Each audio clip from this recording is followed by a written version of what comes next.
You're listening to the Screaming Pods Network.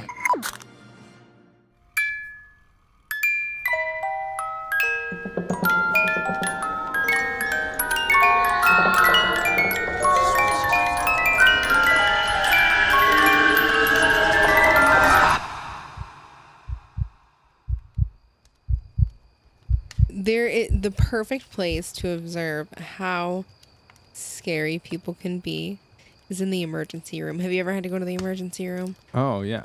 Everybody's been there. Oh, my God. Exactly. It's unfortunate. You have, like, the craziest mix of people, and some people are just so nuts and erratic. And I've had the pleasure of going to the emergency room, actually being a patient, about 30 times. Holy shit. Yeah. What was the craziest reason you were sent there? Or what's the craziest thing you saw? That's a two-part question. Okay. Answer them both. So the craziest reasons why I've been sent there, I mean, I've had everything from broken bones to stitches. When I was really little, I was actually bit in the face by one of my neighbor's dogs. And ended up with, I should remember how many stitches, but a ton of stitches. I had like this huge gaping hole like right through my cheek. Oh my God. It was so scary because my adrenaline was pumping. So I was in second grade. My adrenaline was pumping so hard. I couldn't recall it hurting, but I remember how scared I was when I looked in the mirror and it looked like there was this big crater volcano erupting on my cheek. I can't even imagine being that age and feeling the feeling of adrenaline rushing. Oh, yeah. It was pretty nuts. I remember. And I just, it's almost unsettling when everybody just keeps saying, it's going to be okay. It's going to be okay. It's going to be okay. It's like, Well, yeah. If it's going to be okay, why are you freaking out now? Exactly. It doesn't really dawn. You don't know how bad it is. You cannot physically see it. But like the reactions of others around you, can tell the whole story. That was a pretty unfortunate accident. I mean, everything's okay now. We don't anticipate this shit happening. That's why there's the emergency room. That's why it's there. The most, I guess, urgent reason I've ever had to be there, when I was real young, not like super young, I don't know how old exactly, maybe 7 or 8, was camping. And walking around the campground without any shoes on. And it was pitch black out. I mean, couldn't see a damn thing. And, next thing I knew, I just sliced my foot open. Oh. And I didn't, I don't know if you ever had, a bad, cut or anything like that, especially on a place like the bottom of your foot. Ooh. It's just you don't really realize how bad it is. Yeah, no, that's. And so I was walking back to the campsite, and I was past a street light, and so I propped up against it and was like, let me see how bad this is. Bottom of my foot covered in blood. I was like, oh my God, that feeling oh my God, I'm really hurt. I didn't realize how bad it was. So I walked back, and I had to go get my dad. I was just like, Dad, I cut my foot. It's really bad. And he's like, what are you talking about? And then we took a look and had to go to the emergency room. So, yeah, to get stitches on the bottom of my foot, inside 2 of my toes. Yeah, it was I'm going to pass pretty out. brutal. Yeah. So it kind of put a damper on the rest of the trip. But, yeah, that was... thankfully, I was young and had a very, very nice doctor to help me. Well, that's always good to have a good medical care. Freak accidents, man. Yeah, freak accidents, and too bad most of us don't have access to good medical care. So if you're joining us for the first time, these 2 accident-prone people. Maybe we're accidents ourselves. My name is Jill. And my name, as always, is Ben. And thank you for joining us at the fire. And today we're talking about, you guessed it, freak accidents. Those crazy coincidences. How the heck could this have happened? How the heck could this have happened? What are the chance kind of moments? Yeah, this would never have happened to me. I'm not that kind of person, that sort of thing. And I just want to do sidebar here. It's 11/11. And this is our 33rd episode. So that's kind of interesting, I think. I mean, it's just shaping up to be a great episode. Freak accident. Freak accident. Oh, man. Well, first, we were very lucky to have paranormal enthusiast and investigator Terry Walton join us tonight. He's going to share the tragic tale turned paranormal dream. Yeah, this is seriously every parent's nightmare, but what ends up happening is very remarkable. Here's Terry.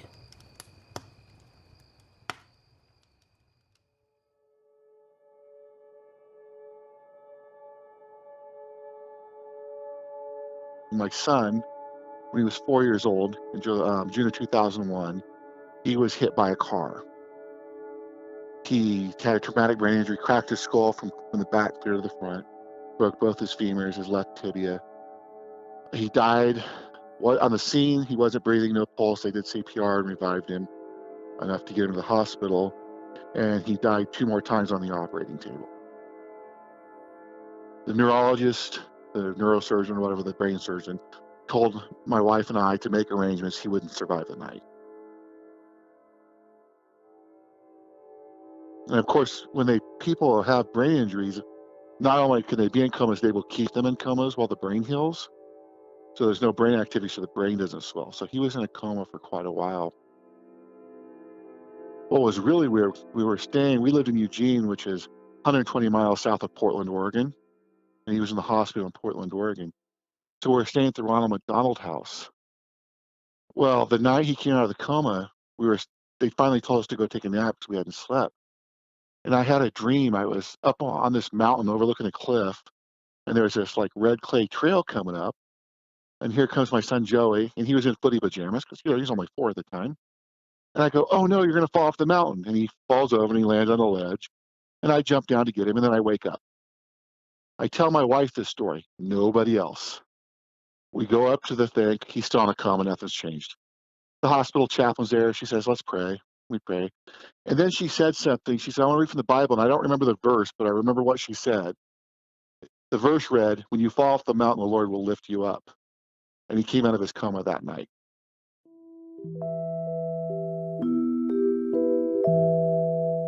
Well, then he comes out of the coma and he starts asking for Veronica.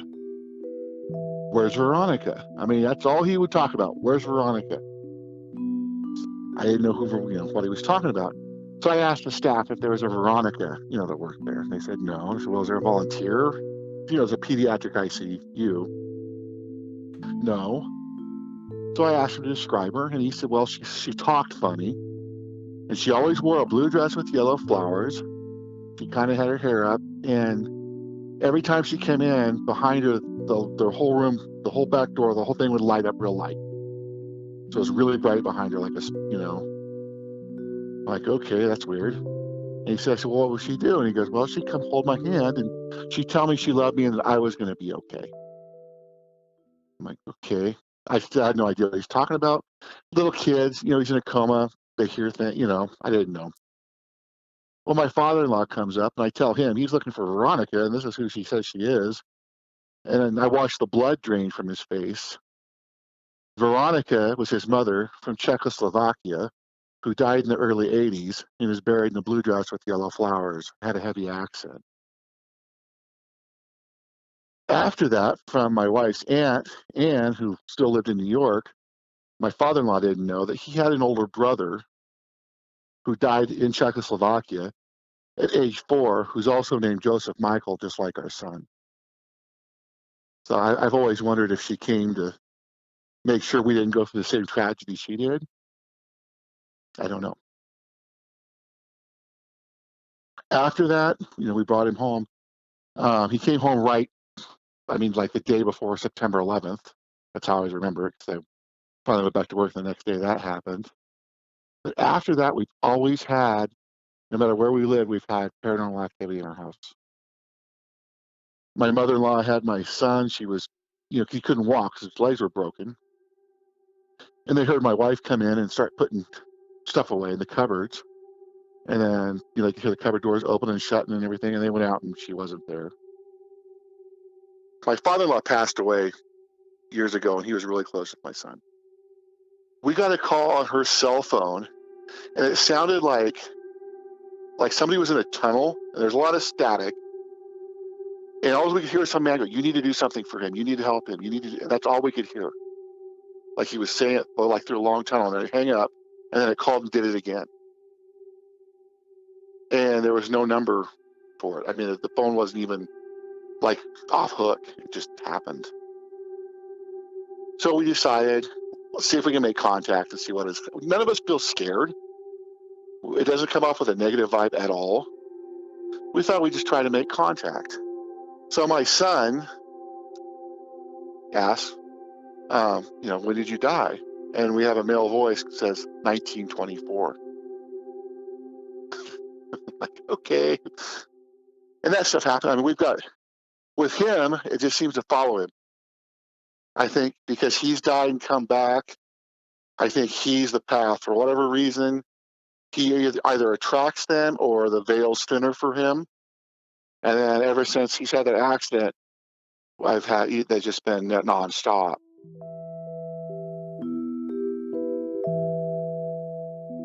So I don't feel like whatever we have here now, I don't feel like it's trying to scare us. We've had our activity increase more. I don't know if that's because it knows that we're okay with it and we're not, and we're not scared. So it's okay. I can be more active. I always try to remember they're just people like us too. I mean, we're all born, we're all going to die, and we don't know what really happens.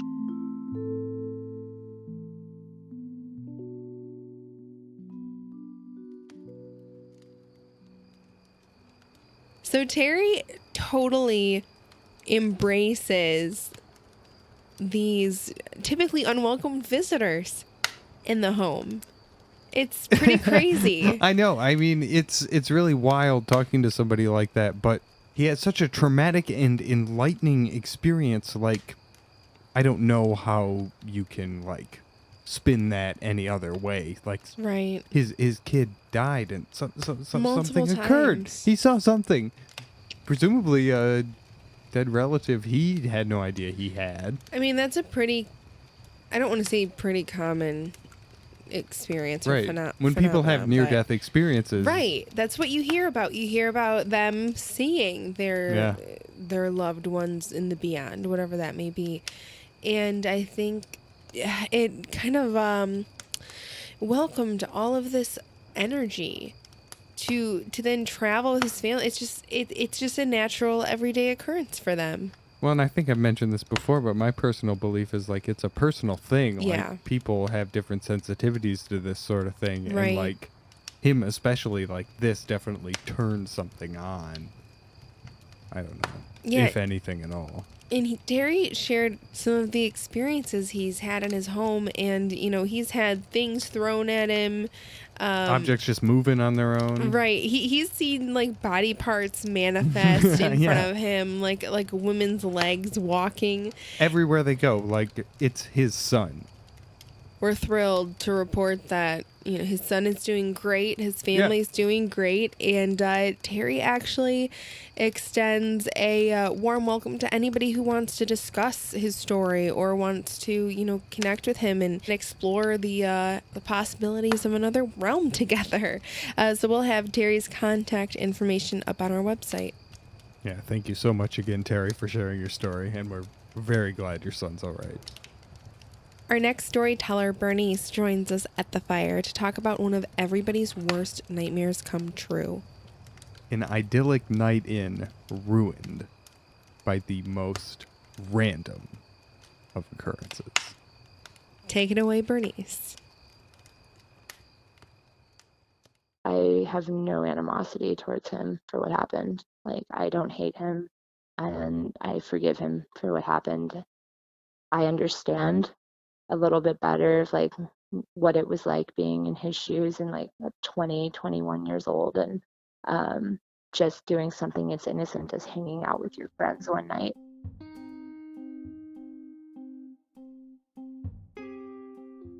My dad had actually just left for a, like, longer business trip where he was going to be gone for, like, about a month.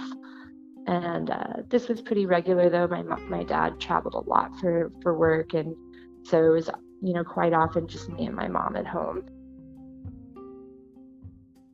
I just started 8th grade, so I wasn't even quite 14 yet. I was still 13. I think I had only been in school for maybe about, like, a couple of, maybe not even quite a month yet. And I remember that weekend, it was supposed to be, like, my two of my friends were having like a joint birthday party on Saturday night. And that was like a big deal because going into 8th grade, we were kind of that time where all the girls were kind of having like those dance themed birthday parties. And so that was going to kind of be the big highlight of the weekend. But I remember that Friday, we were going to have like a sleepover, just like some of like a smaller group of us before the festivities began the next day.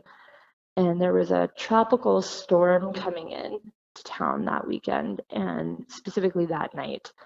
And I, growing up in Houston, in Southeast Texas, the tropical storms, hurricanes, it's just a thing we live with. And, most of the time we actually didn't even take too seriously. Tropical storms were typically just looked at as heavy rainstorms.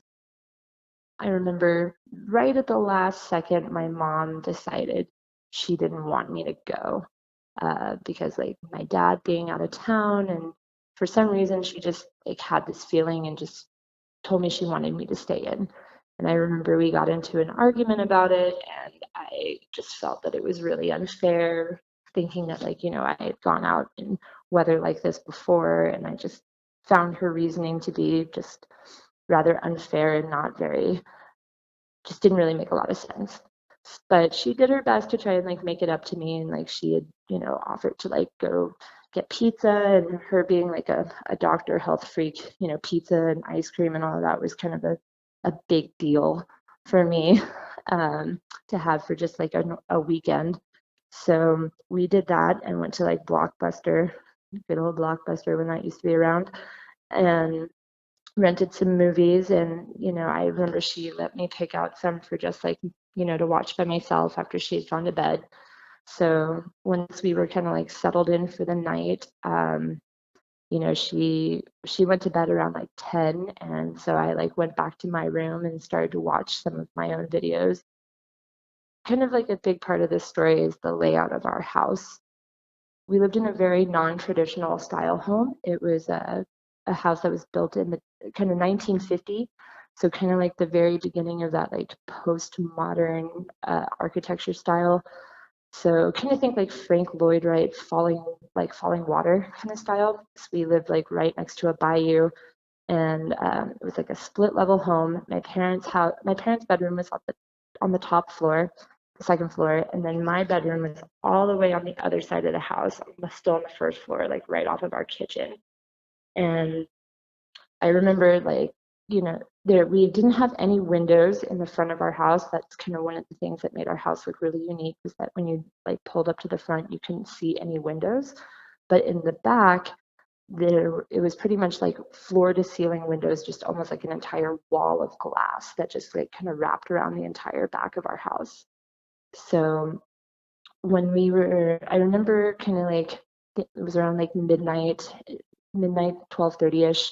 I remember kind of actually having this thought like, maybe it was actually like not a bad idea that I stayed in tonight, because the weather was really picking up. You could hear the wind, and we lived in a pretty wooded area, and so like you could hear the trees kind of like knocking back and forth.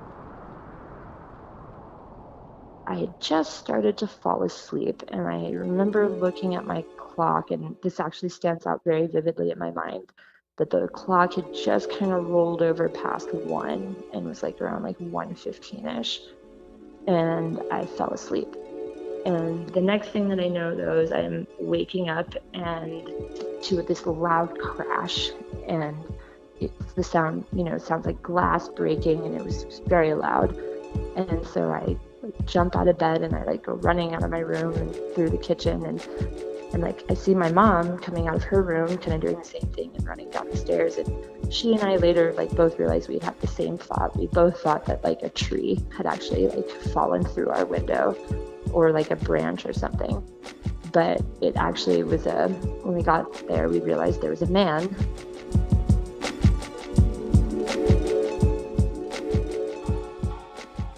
And he was standing in a bunch of broken glass, had like quite a dramatic actually sight to see. He had glass sticking out of him, and was bleeding everywhere, and was like soaking wet, and you could just see his eyes were huge, like totally just pupils completely blown out.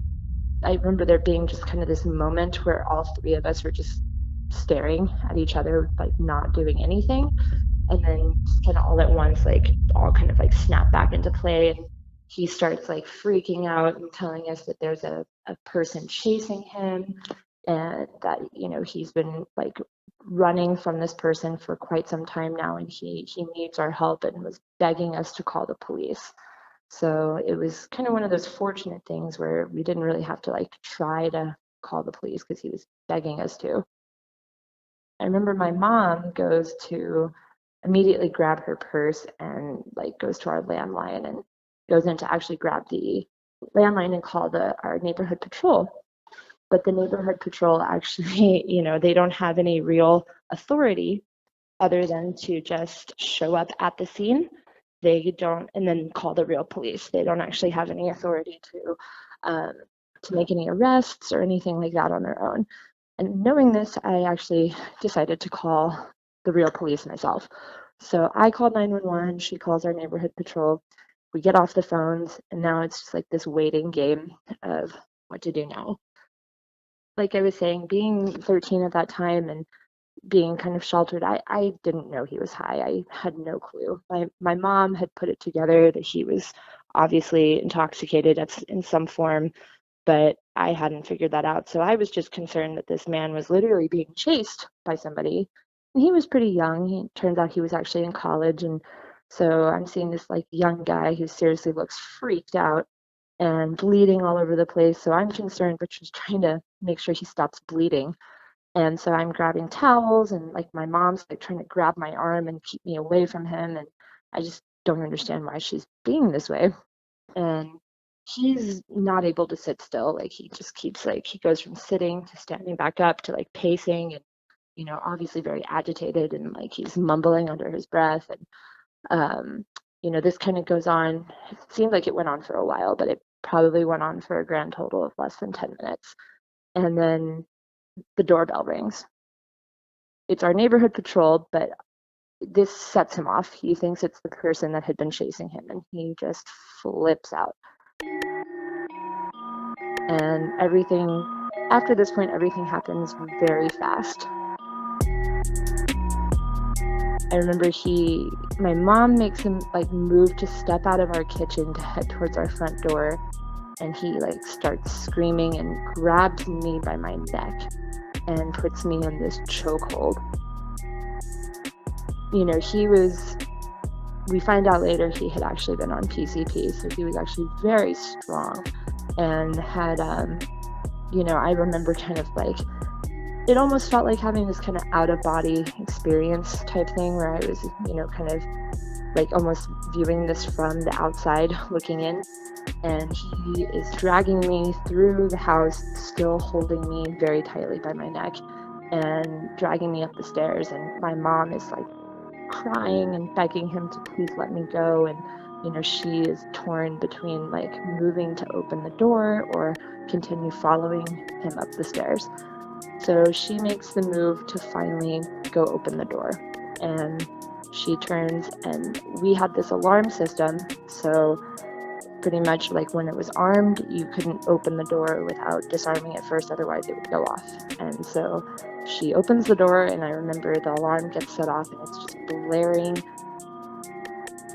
He takes me upstairs and into my parents' bedroom, and immediately like sees all the lights are on.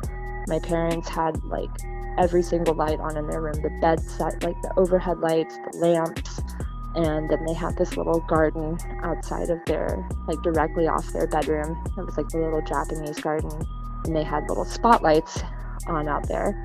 And he immediately is just like, lets go of my neck and starts grabbing at his face. And I realize that it's the lights that are hurting his eyes. And he immediately proceeds to go around smashing all the lights and is like breaking lamps, and then proceeds to try and like grab a chair to throw it through the window to try and turn the lights off that are in the garden.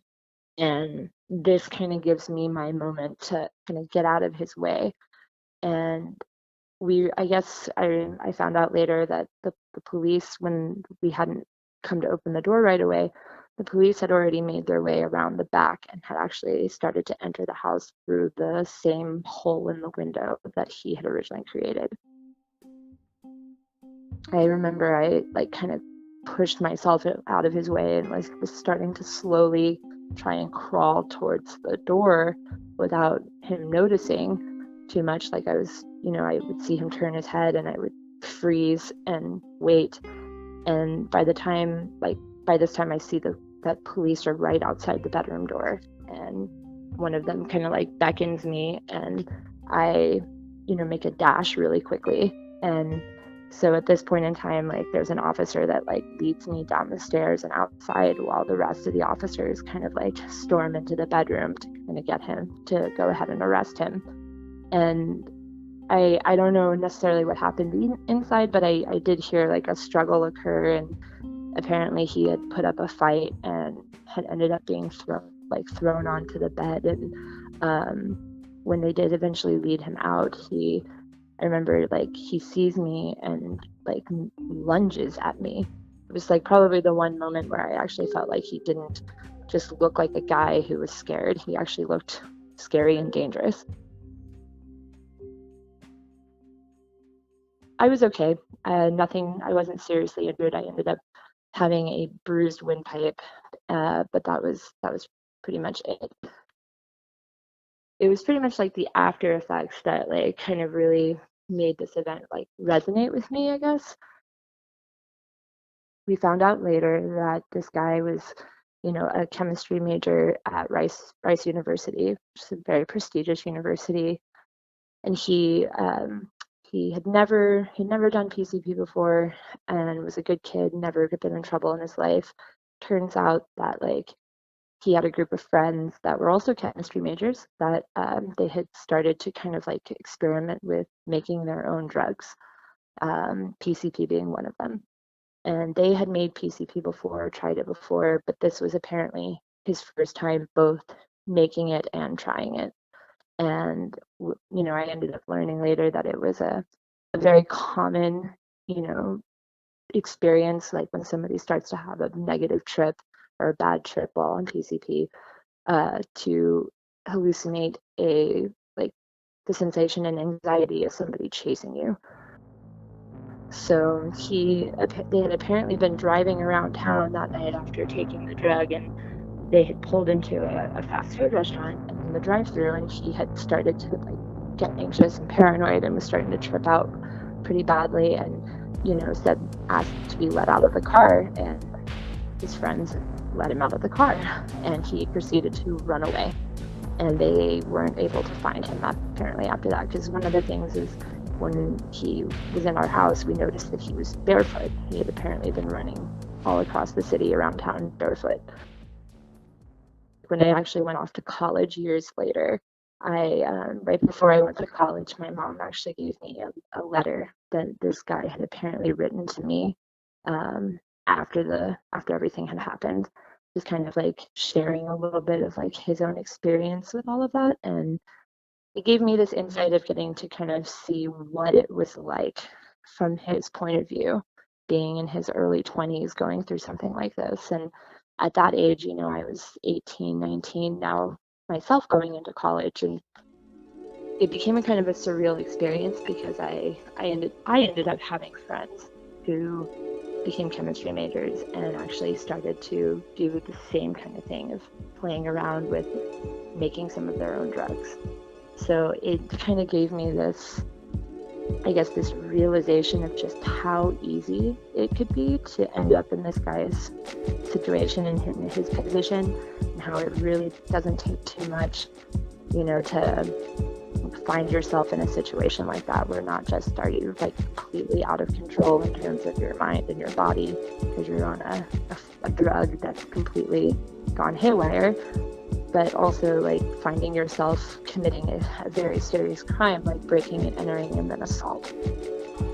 When you look at a situation point blank, that maybe there's more to it than meets the eye, that maybe some of these stories you see on the news are not quite so black and white in terms of how it goes down.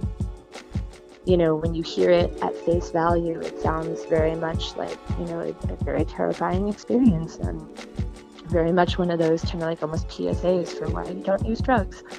But at the same time, it's also I felt like a good example of how you don't have to be somebody that necessarily like grew up in like a broken home and, you know, got exposed to like drugs and alcohol early. And, you know, it's like a, you know, it doesn't have to be that stereotype recipe of like how drugs can ruin your life that you end up in a situation like this. You can still be very much like, I just went out to have a good time with my friends and it seemed harmless. It was my first time, and, you know, lo and behold, your entire life was forever changed after that and could have actually been ruined. You know, I didn't think he was a bad guy, you know, at that age, and I'm sure he's not a bad guy now, and that I just want him to know that I have no animosity towards him for what happened in any way.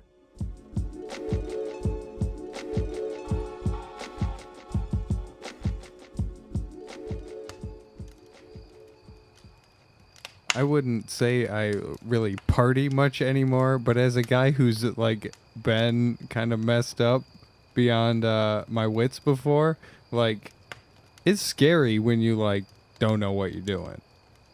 What do you mean messed up beyond your wits? How many times have you been like blackout? That's the thing. Like you don't know, you black out. You don't know you've been there. I guess. I mean, I can't say that I've ever been, you know, as out of my mind as that guy. But right. I mean, my thing is like I don't like being hungover, so I don't really drink to excess that much. Right. But sometimes, you know, whether you're trying to keep up with somebody else or you know you're just we all have you're those just friends. a little too thirsty that evening for whatever reason. Maybe CBS just came out and you happen to find it on the shelf at the grocery store. Yeah, love you, Founders Brewing. But no, seriously, Bernice, I couldn't imagine being held against my will by an intruder and to not really know what the psychopath, what his mentality is. You know, clearly he was on something. Well, you could have gotten seriously hurt. You say psychopath, but no, I don't think so. I mean, he was a student at a very, I guess, prestigious university. He was in. Yeah, the mindset he was in, though. Yeah, PCP can make you a really violent person. Yeah. I've never done it. Is PCP like bath salts? I don't know. I don't think so. I think it's in the similar. I think it's related. It's still like a synthetic chemical thing you just cook up and, I don't know, smoke, inject, whatever. Ugh. I don't really know. Well, the amazing thing is Bernice was able to find peace in the whole situation and you not only forgive, but, you know, try to move forward and be a better person because of it. Well, hey, yeah, knock on some wood. Freak accidents. Accidents. They're in our lives when we least expect it. Yeah, and everybody has one or a couple. Yeah. You make your own luck, I guess. Yeah, so be a good person. Throw out some good karma into the world. If you like what you hear, go ahead and share our podcast. Show us some love.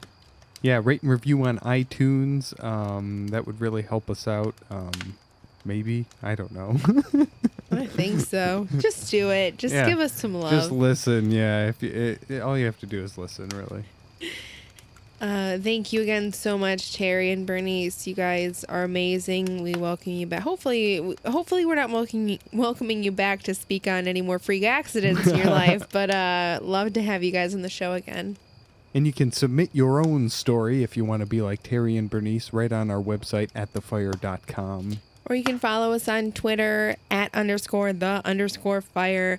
You can send me a message there, tweet at me, let me know what's on your mind.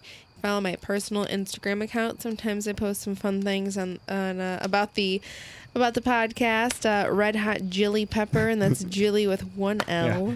It is definitely not difficult to get a hold of us. I love social media. Yeah, you won't find me anywhere. I'm not, I guess, opposed, but I just don't really do that stuff. Because you have no friends. That's not valid. I have too many. I think it's because I don't do that stuff that I have no friends. I think that's how it works. I don't know. It's kind of sad. I'm your friend. That's all I need. Ben's cool. Be his friend. Write him an email. Yeah, listen to the show. That's the only way you'll talk to me. Well, we will be taking a break for the holidays, but we'll be back in December to help get you through all of your family holiday fun. As always, thank you for listening. My name is Ben.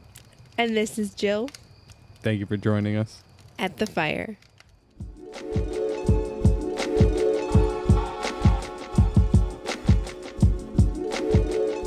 The music you heard this episode was made possible by the following artists: Lee Rosevear, Chad Crouch, Blue Dot Sessions, C. Scott, Timbre, Ryan Little, Summer, ERH, and R. Humphreys.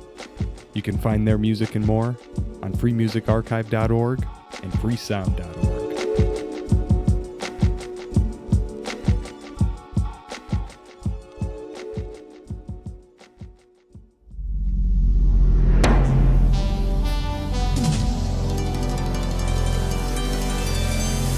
You're listening to the Screaming Pods Network.